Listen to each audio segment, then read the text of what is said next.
Pada film kali ini akan mengisahkan perjuangan seorang wanita yang akan membalaskan dendam kepada orang-orang atau pihak yang telah membunuh putri dan suaminya. Pada awalnya dia hanya seorang ibu rumah tangga biasa-biasa saja, namun setelah putri dan suaminya tewas, dia punya semangat yang sangat kuat untuk membunuh semua orang yang membunuh putri dan suaminya. Tidak hanya itu saja, karena yang akan dia hadapi adalah seorang kartel narkoba yang sangat berbahaya di Amerika. Bagaimanakah keseruan film ini dan apakah dia mampu membalaskan dendamnya? Oke, tanpa berlama-lama, saya mengucapkan selamat menonton.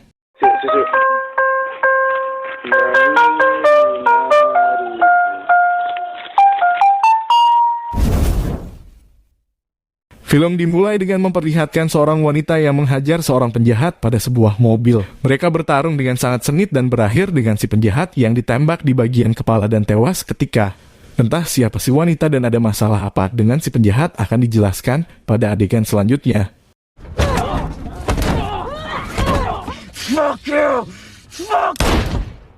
Singkat cerita, esok pagi pun tiba. Ternyata ketika pertarungan tadi si wanita mendapat luka sayatan yang cukup dalam di bagian paha. Kemudian si wanita kembali ke tempat persembunyiannya pada sebuah mobil yang berada pada sebuah lingkungan yang sangat kumuh, yang berisi pengamen pemulung gelandangan berandalan pengangguran dan sejenisnya.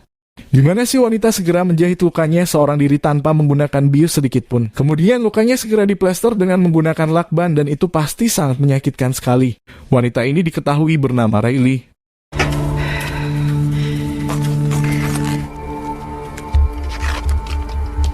Beberapa saat kemudian Riley teringat kejadian ketika dia bersama anaknya. Kemudian kita akan diperlihatkan flashback pada 5 tahun yang lalu, di mana ketika itu Riley baru saja selesai belanja dengan anak perempuannya yang bernama Charlie. Dan beberapa saat kemudian datanglah seorang wanita bersama dengan anaknya. Wanita ini kita panggil saja Peggy, di mana mereka terlihat sedikit ada permasalahan, namun Riley memilih untuk tidak melanjutkan perdebatan itu dan segera pergi dari sana. Sampailah Riley di rumahnya yang segera disambut oleh suaminya yang bernama Chris, di mana hari itu adalah hari ulang tahun Charlie yang akan dirayakan nanti malam. Kemudian Riley akan bekerja terlebih dahulu. Di tempat lain, Chris sedang ditemui temannya yang berencana untuk merampok narkoba dari seorang kartel yang ada di sana. Singkat cerita, malam hari pun tiba di mana Riley segera sampai di rumahnya. Namun si anak dan si suami hanya merenung di sana karena semua teman-teman Charlie yang diundang ke acara ulang tahunnya tidak ada yang datang seorang pun. Di mana hal itu disebabkan karena semua teman-teman Charlie telah diundang ke acara yang diadakan oleh Peggy. Yang tujuan dari Peggy adalah memang untuk mengganggu acara ulang tahun anaknya Riley, yang merupakan bentuk kekesalan Peggy atas pertengkaran tadi siang. If you're not doing anything else, then Carly's invite must have got lost in the mail. We're having a little holiday get-together today.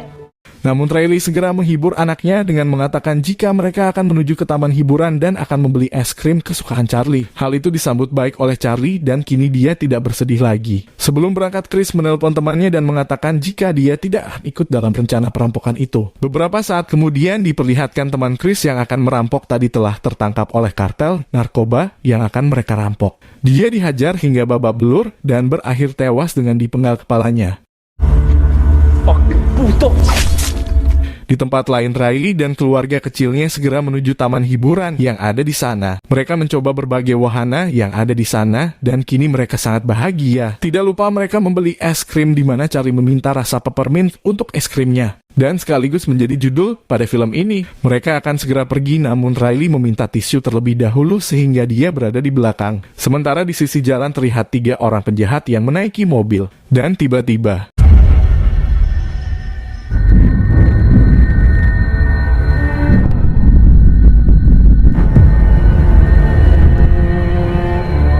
Riley segera dibawa ke rumah sakit. Dia sempat tertembak di bagian kepala, namun dia masih selamat walaupun harus mengalami sedikit gangguan pada kepalanya. Beberapa saat kemudian datanglah detektif Michael, di mana dia menjelaskan jika penembakan itu disebabkan karena suami Riley berencana akan merampok kartel narkoba yang bernama Diego Garcia, di mana rencana mereka telah diketahui oleh pihak Diego Garcia, dan mereka akan membunuh setiap anggota yang akan melakukan perampokan itu. Walaupun Chris telah membatalkan keterlibatannya, namun namanya telah diketahui dan telah menjadi target mereka sehingga Chris harus dibunuh kemarin, yang kebetulan bersama putrinya sehingga Charlie juga ikut menjadi korban. Riley mengatakan jika dia melihat 3 orang yang menembak suami dan putrinya. Dan setelah sembuh, Riley segera diperlihatkan beberapa orang yang berpotensi melakukan penembakan itu. Di mana Riley melihat dan mengingat dengan jelas 3 orang pelaku penembakan itu. Di mana mereka akan disidang dalam beberapa hari ke depan.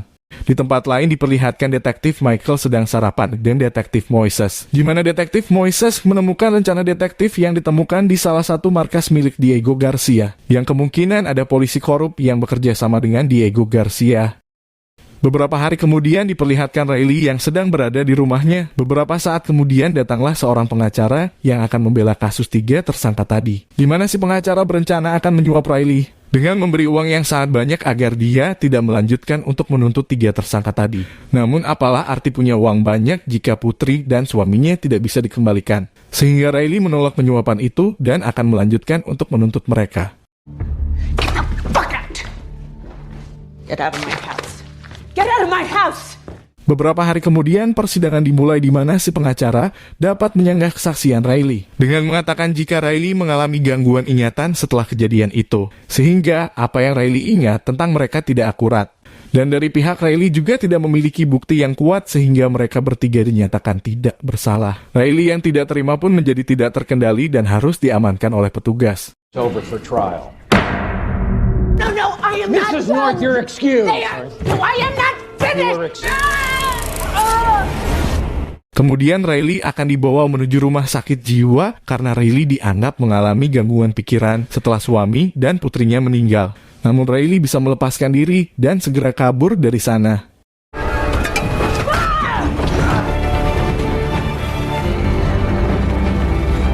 Kembali ke masa sekarang, terlihat detektif Michael dan detektif Moises sedang berada di sebuah TKP, di mana kita akan dibuat terkejut ketika melihat ada 3 orang yang telah tewas digantung pada sebuah taman hiburan.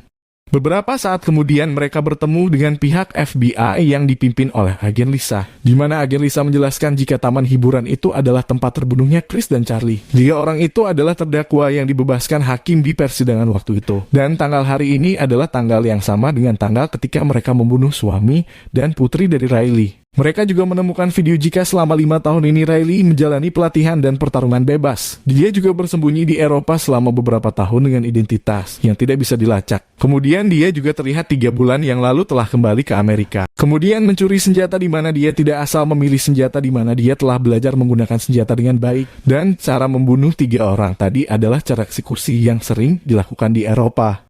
Sehingga Riley yang sekarang bukanlah Riley yang lemah seperti yang dulu. Kembali kepada Riley di mana dia segera menyiapkan senjata dan peralatan untuk menjalankan misi selanjutnya. Di mana target selanjutnya adalah hakim korup yang dulu membebaskan 3 terdakwa 5 tahun yang lalu. Di mana si hakim diikat pada sebuah kursi di paku tangannya, kemudian rumahnya diledakkan hingga tak tersisa. Di mana sebelum ke tempat si hakim, Riley terlebih dahulu membunuh si pengacara waktu itu.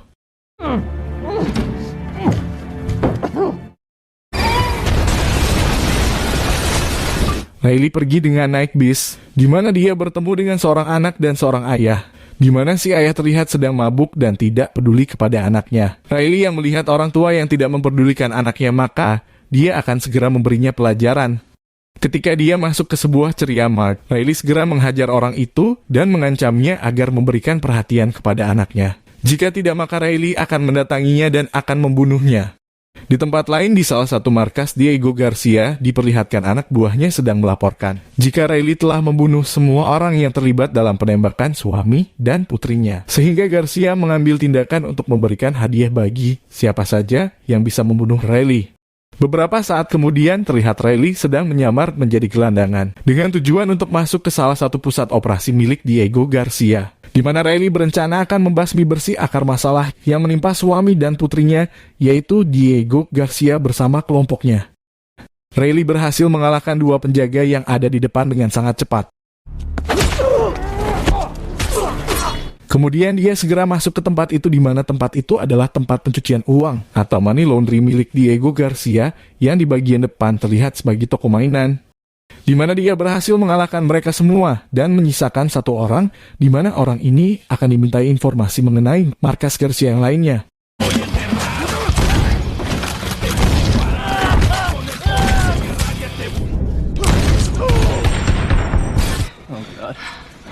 I have questions for you. Di malam harinya Riley segera mendatangi markas lain milik Garcia. Riley segera masuk ke tempat itu dan ternyata Garcia sudah memasang jebakan di tempat itu. Yang hal itu telah diketahui Riley sehingga dia segera masuk ke saluran pembuangan. Dan beberapa saat kemudian anak buah Garcia meledakkan tempat itu hingga tak tersisa.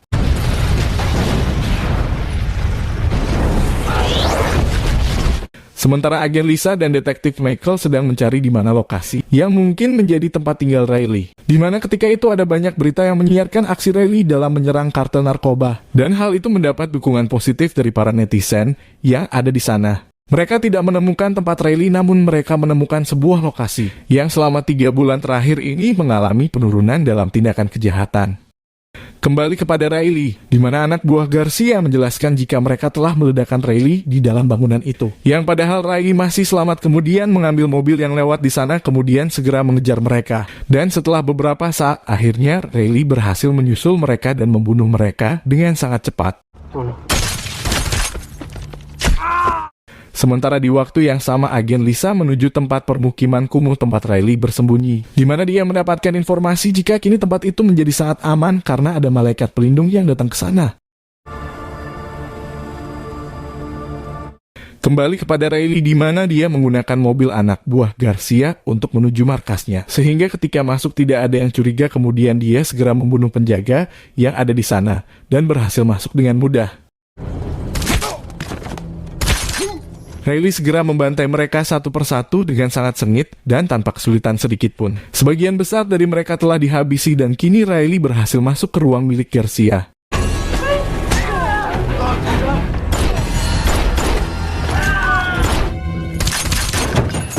Di mana Riley berhasil memojokkan Garcia dan menodongkan senjata ke arahnya. Namun beberapa saat kemudian putri Garcia datang ke tempat itu di mana hal itu mengingatkan Riley kepada putrinya yang dulu terbunuh dan membuatnya kehilangan konsentrasi yang segera dimanfaatkan oleh Garcia dengan menusuknya beberapa kali di bagian perut. Riley terluka cukup parah namun dia berhasil kabur dari sana. Dan beberapa saat kemudian polisi datang ke tempat itu di mana Garcia dan anggotanya yang masih tersisa juga telah kabur dari sana. Pada film ini ada hal yang tidak saya suka. Di mana pada setiap pembunuhan yang dilakukan Riley, para polisi selalu saja menganggap itu adalah tindakan kriminal. Memang benar Riley membunuh, memang benar Riley main hakim sendiri. Namun hal itu dia lakukan kepada orang jahat. Kenapa polisi justru terus mencari Riley? Yang padahal para penjahat itu telah beroperasi bertahun-tahun tanpa bisa mereka tangani. Dan seharusnya mereka berterima kasih kepada Riley atas tindakan memberantas kejahatan tersebut. Atau setidaknya pura-pura tidak tahu saja karena para polisi bisa pura-pura tidak tahu dengan aksi kejahatan. Maka seharusnya para polisi juga bisa pura-pura tidak tahu jika ada yang memberantas kejahatan. Riley segera mendatangi rumah Peggy dan segera menghajarnya. Riley bertujuan untuk memberikan pertolongan pertama kepada dirinya dengan menutup luka yang dia terima dengan pembalut wanita. Sungguh tindakan yang patut mendapat apresiasi. Peggy masih saja sombong seperti dulu, namun Riley yang sekarang bukanlah Riley yang dulu, sehingga dia segera menodongkan pistol ke arah Peggy yang membuatnya terkencing-kencing seketika. Kemudian Riley segera pergi dari sana dengan membawa mobil milik Peggy. Yes. Oops. Di tempat lain, detektif Michael segera menyusul agen Lisa, di mana agen Lisa menemukan senjata pada sebuah mobil yang diduga adalah milik Riley, di mana agen Lisa berencana akan menangkap Riley hidup-hidup agar bisa diinterogasi mengenai informasi yang dia ketahui tentang Garcia, di mana informasi itu akan digunakan untuk menangkap Garcia dan sekaligus untuk mengungkap siapa polisi korup yang bekerja sama dengan Garcia. Dan tiba-tiba, I'm sorry. ternyata detektif Michael adalah polisi korup yang bekerja sama dengan Garcia. Dia segera membuang mayat agen Lisa ke tempat sampah, kemudian segera menelpon Garcia jika dia telah menemukan tempat persembunyian Riley. Riley telah sampai di dekat tempat persembunyiannya namun dengan kondisi yang tidak berdaya. Kemudian dia tidak sadarkan diri. Beberapa saat kemudian dia melihat bayangan putrinya yang memberinya semangat sehingga Riley kembali tersadar. Sementara Garcia dan pasukannya telah sampai di sana dan segera mencari Riley di seluruh tempat yang ada di sana. Beberapa orang hampir menemukan Riley namun dia berhasil mengalahkannya.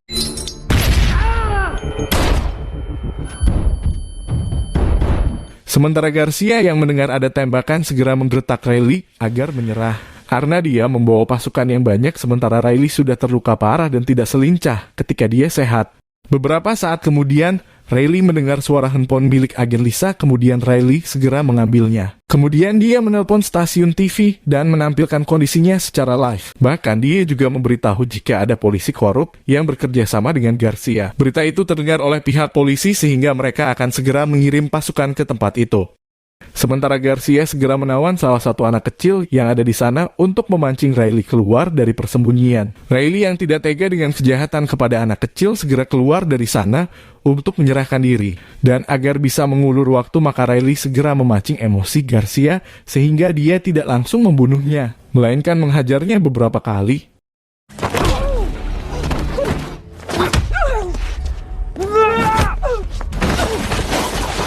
Beberapa saat kemudian pasukan polisi telah sampai di sana. Namun kenapa polisi melakukan hal bodoh dengan menyalakan sirine sebelum sampai di lokasi? Di mana hal itu membuat pasukan Garcia segera kabur dari sana. Garcia menganggap detektif Michael yang menghubungi pihak polisi sehingga dia langsung membunuhnya. Sementara Riley berhasil mendapatkan pistol dan segera mengejar Garcia. Terjadi sedikit pertarungan sengit di mana Riley mampu menghajar Garcia beberapa kali kemudian segera menodongkan pistol ke arahnya. Like you did last time. No, he ain't. Beberapa saat kemudian para polisi datang untuk mencegah Riley membunuh Garcia. Namun Riley akan tetap berpegang teguh pada tujuannya. Dan tiba-tiba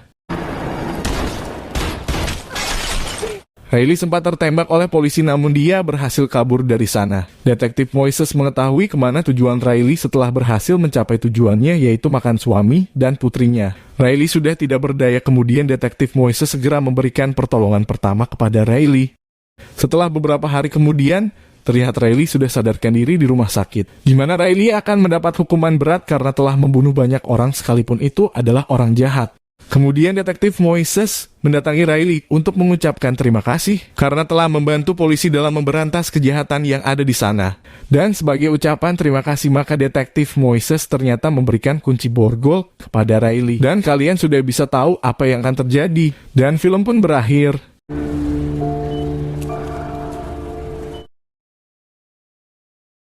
Pesan yang bisa diambil dari film ini adalah jangan pernah terlibat hal jahat sekecil apapun atau jangan mendekati hal jahat atau buruk walaupun kita tidak melakukannya dan hanya sekedar dekat saja.